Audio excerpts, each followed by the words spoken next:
Hi hello ನಮಸ್ತೆ welcome back to San family blogs. ಎಲ್ರು ಹೇಗಿದ್ದೀರಾ? ಸೊ ಇವತ್ತು ಗುರುವಾರ, ಇವತ್ತಿಂದ ನಾನು ಸಾಯಿ ಚರಿತೆ ಪಾರಾಯಣ ಮಾಡಕ್ ಸ್ಟಾರ್ಟ್ ಮಾಡಿದ್ದೀನಿ. ಸೊ ಇವತ್ತು ಮೊದಲನೇ ಅಧ್ಯಾಯ ಪಾರಾಯಣ ಮಾಡಿ ನಾನು ಪ್ಲೇ ಲಿಸ್ಟ್ ಅಲ್ಲಿ ಹಾಕಿದ್ದೀನಿ. ಎಲ್ಲರೂ ನೋಡಿ ಕೇಳಿ ಸಾಯಿಬಾಬಾ ಎಲ್ರಿಗೂ ಒಳ್ಳೇದ್ ಮಾಡ್ಲಿ. ಅಂಡ್ ಇವತ್ತು ನನ್ನ ಪ್ರಸಾದಕ್ಕೆ ಒಂದು ಸಾಯಿಬಾಬಾ ಪೂಜೆ ಮಾಡುವಾಗ ಪ್ರಸಾದಕ್ಕೆ ನಾನು ಕೇಸರಿ ಬಾತ್ ಅನ್ನಲ್ಲ, ನಾವು ಅದನ್ನ ಸಜ್ಜಿಗೆ ಅಂತೀವಿ. ಅದು ಈ ಸತ್ಯನಾರಾಯಣ ಸ್ವಾಮಿ ಪೂಜೆ ಎಲ್ಲ ಮಾಡಿದಾಗ ಪ್ರಸಾದ ಮಾಡ್ತಾರಲ್ಲ, ಅದು ಮಾಡಿದ್ದೆ. ಸೊ ಅದು ಹೇಗ್ ಮಾಡೋದು ಅಂತ ಈ ವಿಡಿಯೋದಲ್ಲಿ ಹಂಗೆ ಹಾಕಿದೀನಿ.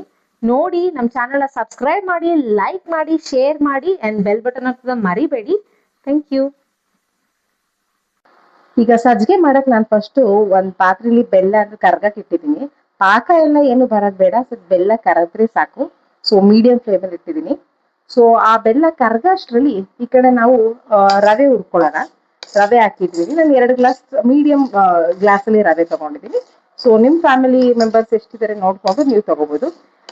ರವೆನ ನಾವು ಯಾವತ್ತು ಲೋ ಫ್ಲೇಮ್ ಅಲ್ಲಿ ಇಟ್ಕೊಂಡು ಹುರಿಬೇಕು, ಇಲ್ಲಾಂದ್ರೆ ಅದೆಲ್ಲ ಬ್ಲಾಕ್ ಆಗಿ ಅದು ರವೆ ಬೇಗ ಸೀದೋಗುತ್ತೆ. ಸೊ ಅವಾಗ ಚೆನ್ನಾಗಿರಲ್ಲ. ಸೊ ಲೋ ಫ್ಲೇಮ್ ಅಲ್ಲಿ ಇಟ್ಕೊಂಡು ರವೆ ಹುರಿಬೇಕು. ರವೆ ಚೆನ್ನಾಗಿ ಸ್ವಲ್ಪ ಸ್ಮೆಲ್ ಬರೋ ತನಕ ಹುರಿಬೇಕು. ಈಗ ಬೆಲ್ಲ ಕರಗಿದೆ. ಆ ಕರ್ಗಿದ ಬೆಲ್ಲನ ನಾನು ಸೋದಿಸ್ಕೊಂಡು ಇಟ್ಟಿದ್ದೀನಿ. ಯಾವತ್ತು ಬೆಲ್ಲ ಕರಗ್ಸಾದ್ಮೇಲೆ ಒಂದ್ಸತಿ ಅದನ್ನ ಸೋದಿಸ್ಕೊಳ್ಳಿ. ಸೊ ಅದಕ್ಕೋಸ್ಕರ ಏನೇ ಒಂದು ಕಲ್ಲು ಅದು ಇದು ಏನಾರ ಇದ್ರೆ ಹೋಗುತ್ತೆ. ನೋಡಿ ಬಿಸಿ ಬರ್ತಾ ಇದೆ. ಈ ಕಡೆ ರವೆನು ಹುರಿದಿದ್ದಾಗಿದೆ. ಫ್ಲೇಮ್ ಆಫ್ ಮಾಡಿದೀನಿ. ಆಫ್ ಮಾಡಾದ್ಮೇಲೂ ಸ್ವಲ್ಪ ಹಿಂಗೆ ಲೈಟ್ ಆಗಿ ಮಾಡ್ತಾ ಇರಿ, ಯಾಕಂದ್ರೆ ಪಾತ್ರೆ ಬಿಸಿ ಇರತ್ತಲ್ಲ, ಅದಕ್ಕೋಸ್ಕರ ಸೀದೋಗುತ್ತೆ. ಆಫ್ ಮಾಡಾದ್ಮೇಲೆ ಲೈಟ್ ಆಗಿ ಮಾಡ್ತಾ ಇರಿ. ಈಗ ಆ ಬೆಲ್ಲದ ನೀರ್ನ ಇದ್ರೊಳಗೆ ಹಾಕಿ ಚೆನ್ನಾಗಿ ಮಿಕ್ಸ್ ಮಾಡ್ಬೇಕು. ರವೆ ಹಾಕಿದೀನಿ.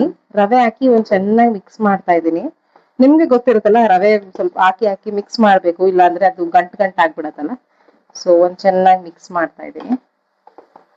ಸೊ ಇದಕ್ಕೆ ಇವಾಗ ನಾವು ತುಪ್ಪದಲ್ಲಿ ಗೋಡಂಬಿ, ಬಾದಾಮಿ, ದ್ರಾಕ್ಷಿ, ನಿಮ್ಗೆ ಏನ್ ಬೇಕು, ಯಾವ್ದು ನಟ್ಸ್ ಬೇಕು ಎಲ್ಲಾನು ಸ್ವಲ್ಪ ತುಪ್ಪದಲ್ಲಿ ಫ್ರೈ ಮಾಡಿ ಇದ್ರೊಳಗೆ ಹಾಕಿ ಮಿಕ್ಸ್ ಮಾಡೋದು.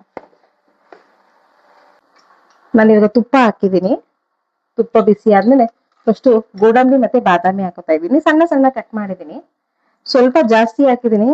ಸೊ ನನ್ ಮಗಂಗ್ ತುಂಬಾ ಇಷ್ಟ, ತಿನ್ಬೇಕಾದ್ರೆ ಬಾಯಿಗೆ ಸ್ವಲ್ಪ ಸಿಗುತ್ತಲ್ಲ, ಅವ್ನು ತುಂಬಾ ಇಷ್ಟ. ಸಜ್ಜಿಗೆನೆ ಅವ್ನು ತುಂಬಾ ಇಷ್ಟ, ಅದಕ್ಕೋಸ್ಕರ ನಾನು ಜಾಸ್ತಿ ಮಾಡ್ತೀನಿ ಅವ್ನಿಗೆ ಇಷ್ಟ ಅಂತ. ಸ್ವಲ್ಪ ಈ ಗೋಡಂಬಿ ಬಾದಾಮಿ ಎರಡು ಫ್ರೈ ಆದ್ಮೇಲೆ ಲಾಸ್ಟ್ ಅಲ್ಲಿ ದ್ರಾಕ್ಷಿ ಹಾಕೋಬೇಕು, ಯಾಕಂದ್ರೆ ದ್ರಾಕ್ಷಿ ಬೇಗ ಫ್ರೈ ಆಗ್ಬಿಡತ್ತೆ.